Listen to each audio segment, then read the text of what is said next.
Mayong hapon, Negros. Ini ang Digicast Negros X. Ang nagapanguna nga napulo ka mga balita sa isla sang Negros ang amo ni gadulong sa inyo. Updin niyo kami via Facebook, YouTube, kag sa among nga website www.digicastnegros.com. Kag sarama kayo malanto sa Kika Channel 11 sa Kabangkalan City, Himabaylan City, kag Banwasang Ilog. Kag yari na ang top 10 nga mga balita sa Negros subong adlaw. Mga pribilehiyo sa fully vaccinated individuals gisuspend anay sa National IATF. Grupo sa mga sugar planters nagpabutyag sa suporta sa kandidatura ni Mayor Sara Duterte. Sa Banhuyod Negros Oriental, mangingisda na lumos matapos magburambod sa iyang tiil ang higot sa iyang bunit. Anay Bacolod Congressman John Orola mapapili bilang gobernador hibaloon. Kag sa Good Vibes, isa ka store sa sulod sang isa ka resort nakapangita sang solusyon sa problema sa basura. Inatanan sa Digicast Negros X.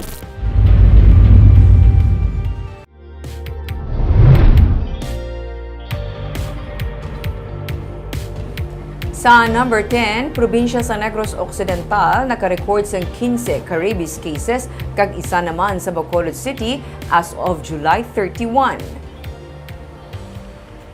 Sa datos sa Provincial Veterinary Office, may 3 ka rabies cases ang na-record gikan sa Himamaylan City, tig-2 sa Kawayan, Victorias kag Pontevedra, kag tig-1 naman sa Ibi Magalona, Toboso, Silay, Sagay, Kabankalan, kag Tarisay. Kuni paanggid sa datos sang 2020 sa kasubong man nga tion, 13 ka kaso ang na-record sadto. Paday ng kampanya sang Negros Occidental kontra rabies, kag 95,320 ka mga ido ang nabakunahan as of July 31.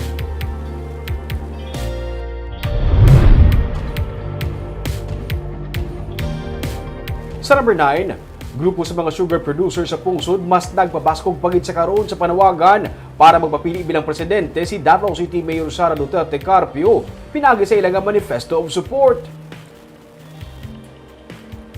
Nagapati ay katapos ang United Sugar Producers Federation o UNIFED nga may ikasarang si Presidential Daughter Davao City Mayor Sara Duterte Carpio sa pag-isa sa pungsod kag mapabilin ang nalampot nga kadalagaan sa pihak sa pandemic. Suno sa UNIFED, ang high performance rating sa alkalde nagapakita sang iyang maayo nga panghimanwa bilang leader bangod man sang iyang kaisog kag political will sa pagpatuman sang pagbago para man sa benepisyo sang gobyerno kag pumuluyo. Para sa UNIFED, kasubong sang iamay nga si Presidente Rodrigo Duterte, dako man na pagsalig sang UNIFED kay Duterte Carpio nga makabulig siya sa pagpalambo sang agrikultura, ilabi na sa bahin sang sugar industry. Ang sugar liberalization, smuggling, kakulang sang suporta para sa modernization programs, kabahin sa mga problema nga ginapangatubang sang sugar industry sa karon. Gani sa manifesto of support sang katapos sang UNIFED, nagasalig sila sa masarangan sang alkalde sa pagpasiguro nga malampuwasan kag maging sustainable ang industriya sang kalamay. Nagalawom ang grupo nga pamatian ni Duterte Carpio ang ilang panawagan tubtob magdeklarar na ini nga magpapili sa 2022 presidential elections. Ang sugar industry ang ginasakdag sang malapit sa 5 ka milyon nga stakeholders.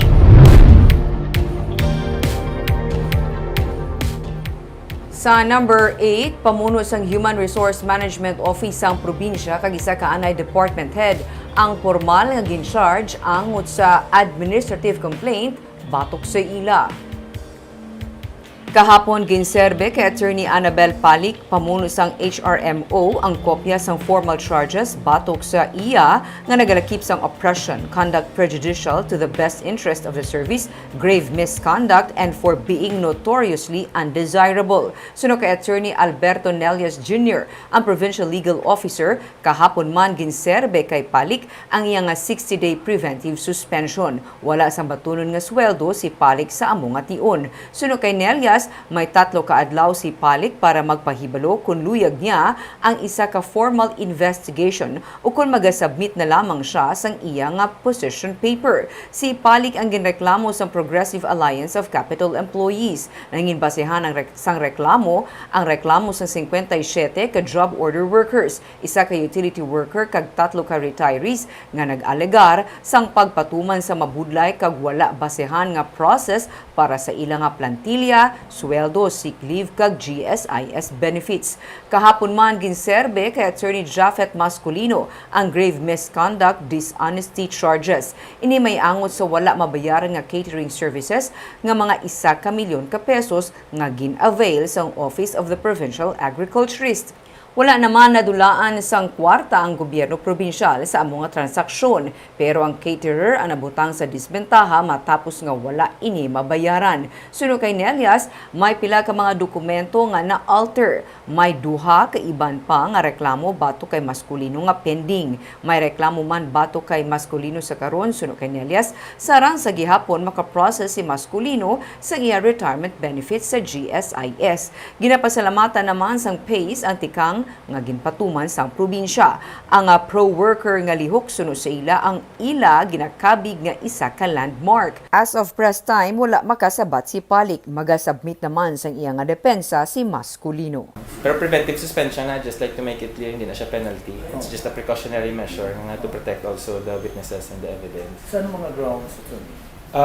Actually, based sa among findings no sa complaint sang PACE, kag sa na-gather man namon nga mga records diri sa mga offices, especially sa HR, kag sa iya man sabat, nakakita kami prima facie pa man lang ni, meaning Senado at first glance ng balahaw nga meron kami for oppression, conduct prejudicial to the best interest of the service, grave misconduct, and for being notoriously undesirable. Kay Attorney Japheth Masculino, of course, before to siya nag-retire, na formal charge na to siya, no? Ay na-fight natagaan sa show cause. So, nasugod ng admin case. So, masigigin na yung investigasyon. Base sa investigasyon namon, maski naka-retire na siya, may aragig kami may nakita yung kilanan siya bala i-formally charge tungod sa mga irregularities na kita namon sa pag-procure sa catering services. Sa number 7,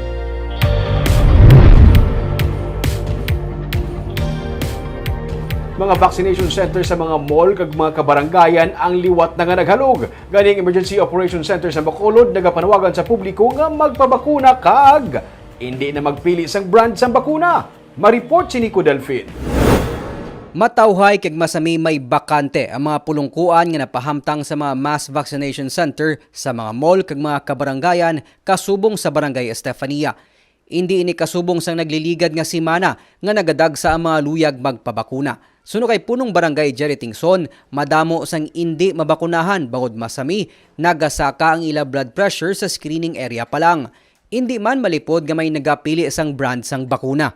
Tungod ina sang systematic na nga pag-handle sa vaccination, no? Like for example, kagina may mga deferred. Kaya naglain pamatyag, so ginatawagan na dayon ang mga reserve. So dasig lang na replenish na dayon ang vaccine. May percentage nga gapili sang vaccine, no? So gina-explain na sa ila nga depende na sa inyo man choice, inyo man na right. But hindi kami kapasaling nga pag-abot sinaara ka mo. Kaya ginapasunod naton. Sa records ng Emergency Operation Center, nagalapaw man sa Ilacota ang mga kabarangayan. Suno kay Dr. Chris Sorongon, Deputy for Medical Data and Analysis ng EOC, nagdugang sila sa mga mega vaccination center. Amo nga nagahalugman ang kadamaan sa mga vaccination area. Damo naman kitang inabrihan ng mga barangay vaccination centers. So amo nang rason kung nagagamay ang tao na sa malls kay tungod ang pumuluyo kundi mas lapit sa ila dito sila makadto. Ito ginambag sa eksperto, ang importante mabakunahan kita. Kung mamangkot kita what is the best vaccine? The best vaccine is what is readily available in your city or municipality.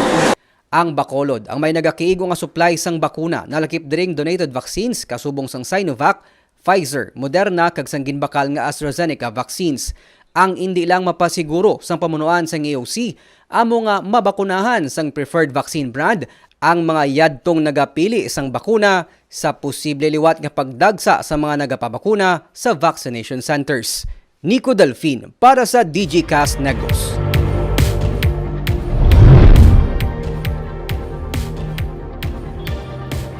Sa number 6, ginatunan pa sa karon ni Mayor Salvador Bading Escalante kung bala pasakaan nila sang kaso ang 19 anyos nga nagsulod sa probinsya gamit ang peke nga S-Pass kag negative RT-PCR test result. Ang estudyante nga taga Cadiz City ang nakakuha sa barangay certification nga residente siya sa barangay Alicante sa Ibi Magalona para lang makapauli sa probinsya. Ang iya application nga makabalik sa Cadiz City ang wala ginbaton bangod na tukiban nga peke ang iya RT-PCR test result kag S-Pass. Ang 19 anyos ang ginabisuhan nga magpa-test liwat pero tigayon siya nga nakakuha sang barangay certificate sa Ibi Magalona para makasulod sa Cadiz. Sang mahibaluan nga nag-abot na siya sa Cadiz, ginkuha siya sang IATF kag quarantine. Nagnegatibo na ang resulta sa iya RT-PCR test pero ginpatapos sa iya ang 14 dias nga quarantine period kag pagkatapos ang 7 ka adlaw liwat siya nga i-swab test. Nagpasalig siya nga magakooperar siya sa pagkilala sa naghatag sa iya sang peke nga RT-PCR test result.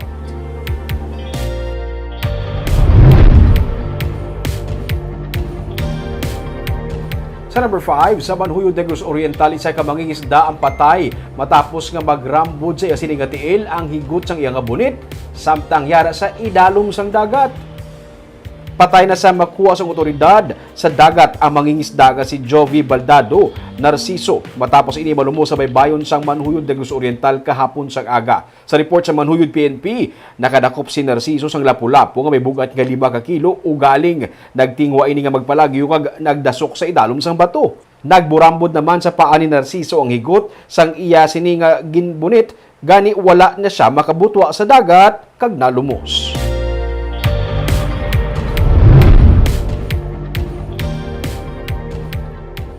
Sa number 4, active cases sa Negros Occidental, Oriental, kaga Bacolod City, palareho na nga yara na lamang sa 3-digit. Sa bulan sang Hunyo, naglabot sa masobra 6,000 ang recorded nga total active cases ng COVID-19 sa isla sang Negros. Pero as of yesterday, upon kahapon, nagpanaog na lang sa 2,058 ang total active cases sa isla nga sang Negros. Bangod sa palareho na nga yara na lang sa 3 digits ang active cases sa Negros Occidental, Oriental kag Bacolod. Matapos ang pila ka bulan, nagpanaog na ang active cases sa Negros Occidental matapos makarecord kahapon sang 87 new recoveries kag 22 ka bag-o nga kaso. Yara na lang karon sa 978 ang active cases ng COVID-19 sa probinsya. Sa Bacolod City, nagpanaog naman sa 720 ang active cases matapos makarecord sang 142 new recoveries kag 16 ka bag-o nga kaso. Padayon man ang pagpanaog sang active cases sa Negros Oriental nga may 81 new recoveries kag 45 new cases kahapon. 360 karon ang active COVID-19 cases sa Negros Oriental. Palareho man nga nagahimo sang tikang ang duha ka probinsya kag ang Bacolod agud malikawan ang pagsulod sang Delta variant sa Negros nga karon naganubo na ang COVID-19 cases.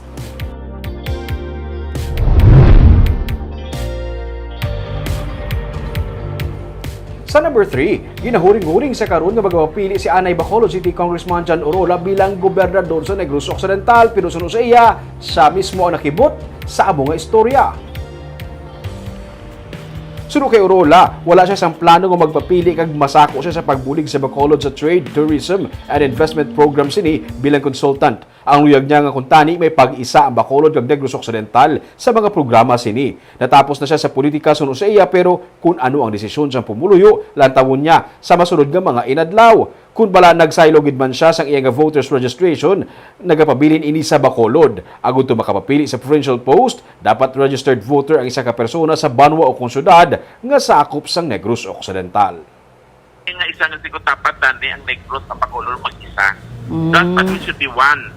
Sa pagplano, yung master plan pa lang kung ano nga rin sa Bacolod, makadto sa norte, makadto sa sur sa Negros Occidental.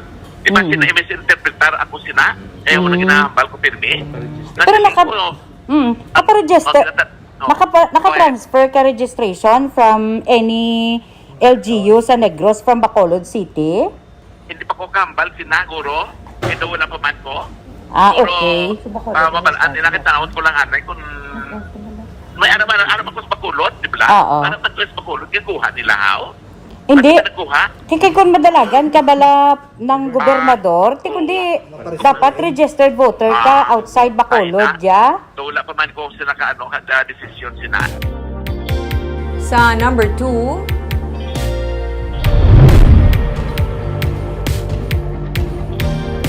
masobra na sa 99% ang mga PDL o persons deprived of liberty sa Metro Bacolod District Jail ang nabakunahan kontra COVID-19.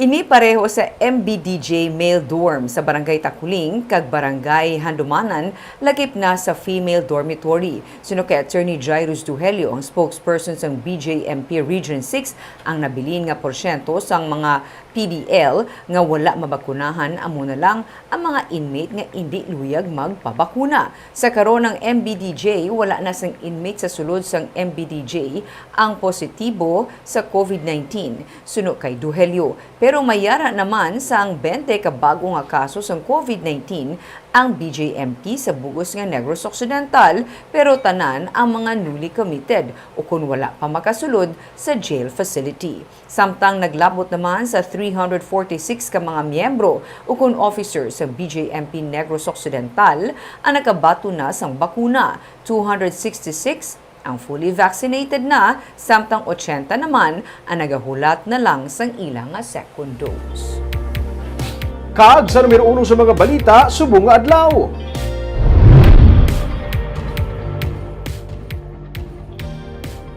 Gisuspend sa National Interagency Task Force ang pila ka mga pribilehiyo para sa mga fully vaccinated individuals. Isa na diri ang pagpalipod sa quarantine period. Ma-report si Nico Delfin. Wala pa man ginsuspend ang Interagency Task Force sa mga pribilehiyo para sa mga fully vaccinated na patuma na sang Bacolod ang Executive Order No. 38/42 nga nag-require sang negative RT-PCR test result sa mga pasahero nga nagabiyahe pasulod sa syudad bisan pa fully vaccinated na. Kinahanglan man magpaidalom sa 14-day quarantine sa mga fully vaccinated kung silang magpositibo sa COVID-19. Iniisa sa ato nga mitigating measures in anticipation nga base masudlan kita sa Delta variant. Ginsuspend sang IATF ang mga pribilehiyo samtang hindi pa makonsolidate ang records ng fully vaccinated sa Department of Information and Communications Technology. Suno kay Dr. Chris Sorongon, Deputy for Medical Data and Analysis ng Bacolod Emergency Operations Center, magluwas sa pagdumili sa leisure travel, ilabi na sa mga pasahero gikan sa Panay Island, gin-require man sang syudad ang mga apur o kung authorized person outside residence ang negative RT-PCR test result. Hindi man abi garantiya suno sa iya nga hindi malatnan sang virus ang mga fully vaccinated na. Nga ang tanan nga mga apors, no, in particular kag mga RRs nga ginaswab naton, may mga positive sa ila. Yang iba na sila fully vaccinated naman. So that's the reason why amo ina ang naging inspirasyon para kay Mayor Bing nga i-suspend temporarily ang privileges sang isa ka fully vaccinated individual kay gusto naton mag-provide sang stricter border control. Kay ti amo niyang isa sa mga maayo nga paagi para kung sa diin ma-prevent naton ang pagsulod sang mga variant of concern nga nagahalit sa iban nga pungsod kag sa subong sa mga probinsya kag syudad nga nagalibot sa Bacolod. Sang nagligad lang nga simana, may 13 tanan ka mga apur nga nagpositibo sa COVID-19, makaligad gin swab test sa ila pag-abot sa Bredco Port.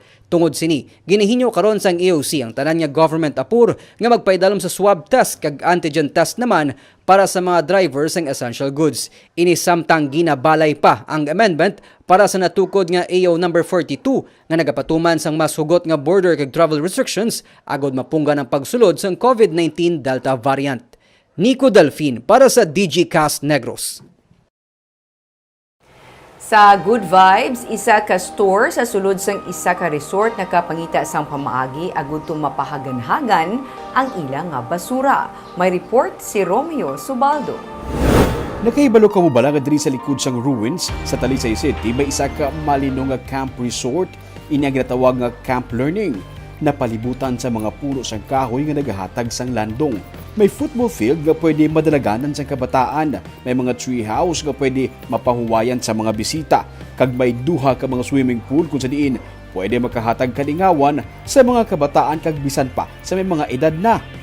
May harap man sila sa isa ka mini store nga ginatawag nga B-Home.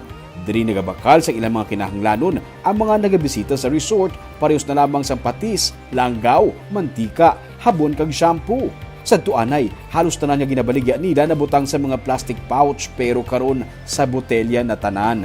Sunod sa tag-iya sa bihom store nga si Joan Haveliana, isa lang ka bes sa isa ka semana nagasulod sa ilang lugar ang basurero. Gani problema man nila sadto ang nagasupot nga mga basura.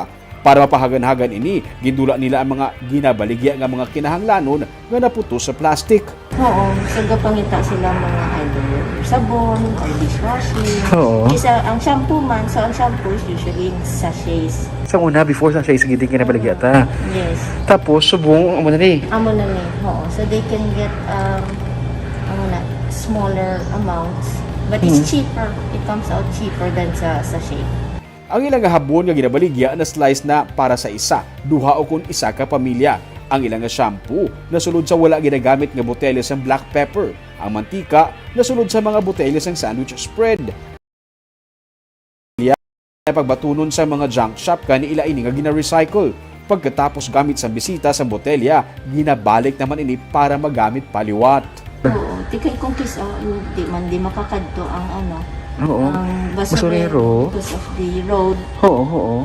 And then, kay kung kis aman either layo or hindi makasulod ang dako nila nga trucks. Oo. So after use, ibalik na ang bottle. Yes. Mari-recycle na naman. Recycle naman sa mga... So basically, wala gid sa basura. Oo. Ang tanan nga mga drinks nga ginabaligya sa store sa botelya man nasulod kag wala na sila sang ilimnon sa Tetra Pak o kon plastic bottle. Isa sila sa 11 tanan ka mga stores sa Bacolod kag Talisay City nga nagbaton sang hangkat sang wala usik economy nga nagakampanya para untatan ang paggamit sa plastic. Kaya mo man is that our garbage Oo. is piling up also. Problema sa basura. Oo. Yes. Tapos, budlayan man kami to either bring it out or have it collected by the garbage collectors. Oo. So, better na lang to reduce the waste Oo. using na lang recyclable material. Bilang bulig, gitagaan sila sang wala usik sang mga mugs, bottles, kag sterilizer para masiguro nga matinlo ang tanan nga mga botelya. Sa karon, ang ilang nga mga empleyado imbis nga magbakal sa gwa sang ilang nga mga shampoo kag habon, sa ilan na nagabakal kag nagapa-refill para wala man usik nga plastic. Kung sa tuanay, tagtatlo ka sako nga basura ang ilang nga matipon sa isa ka semana, ila ini nga napahagan-hagan sa isa na lang ka sako. Para kay Joan, isa ka gamay nga pamaagi nga kun himuon sang tanan, dako ang mga impact sa aton nga palibot. Balig Bob sila mismo naka-experience, first-hand experience kung ano kakatabo bala nga kung medyo malawig antis mahakot imo basura, gatambak ang basura sa inyong lugar. So nakita sila sang way, paano bala ini nga mapahagan-hagan ta aton nga basura diri sa aton. So amo na ilang kuha nga get rid gid sa nga mga plastic kung pwede pa lang. Oo, Ming, no? Kay sa tutuod lang, isa man na sa aton nga sarang ma-contribute. Kung Yes. mismo kita conscious sang padala ta sa mga Kagkita mo to Bob ka namin, isang for example, ang containers, ang mga ginabakal mo sa ilang shampoo, tanan nga mga liquid, ang mga kay kabulo ka Bob, kung sa mga junk shop, wala na ginabaton ang mga botilya ka pepper, ang mga sandwich spread nga bottles, wala na ginabaton sa junk shop. So wala kagid sa pwede baligyaan sina. So iba nila mo naging mo burutangan, mabakal ka shampoo, butang nila sa botelya ka pepper, before ka mapuli, ibalik mo sila botelya. So even din-recycle din-recycle nila, pagid nila. para ma-make use mo ang mga bagay nga supposed to be dumdum mo, hindi mo na magamit. Pwede pagid gihapon magamit. Kag amo yan mga balita sa Negros subong nga adlaw. Kay man sa panahon karon importante nga may ihibalo ka sa nagakatabo sa imo nga palibot. Pero dapat balanse kag eksakto ang mga impormasyon. Paraan kami nga magapangalagad sa Negrosanon. Ako si Barbara Mijares. Tugtog sa buwas ako naman si Romeo Subaldo, mayong hapon.